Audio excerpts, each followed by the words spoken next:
He is the greatest basketball player that was not a center and not Michael Jordan. That is impressive. That is incredible to be.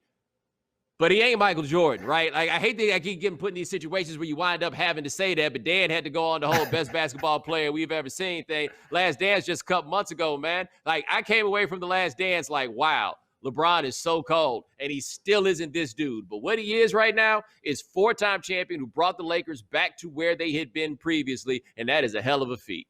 Man, so I had a whole bunch of things to say that I thought was important, but I'd rather just engage in the Jordan versus LeBron debate. Let's do this fresh content, baby. So, Bo, what does he have to do? Is there any way possible that he can ever surpass, if he gets to 6 titles and 6 MVPs, will he possibly surpass Jordan there? Or are you steadfast in your opinion that nobody can ever pass Jordan?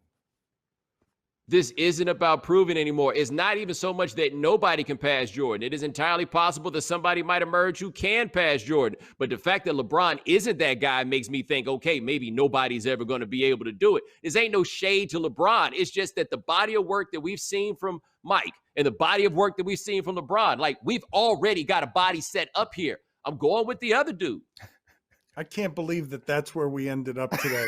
LeBron versus MJ. You did it, though. It's been you unfair. No, but it's been no, you couldn't let it slide. It's not I did it. You couldn't let it slide. You had to get in there with a disagreement instead of the topic of the moment, which was last night. We're talking about a guy who has reinvented player empowerment across a decade. He's been in the finals every damn year. Michael wasn't. You're rewarding Michael for all sorts of failures of not getting to the finals.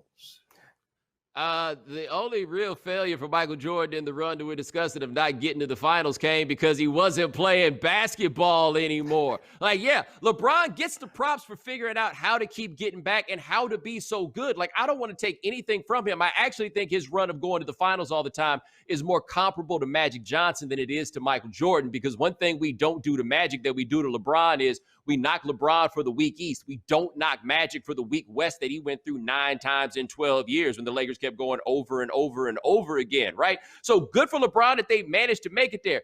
But those 6 out of 8 that Mike had was really like 6 out of 6. There's not this giant chasm between the two dudes. But once Dan gets up and says he's the best basketball player that we've ever seen, and we are splitting hairs. And you had to get locked up by the Moment. You right here. Moment putting you in the car, just throwing your head down right there. You act like LeBron was out there by his damn self. How many championships did Michael Jordan win last night? How many?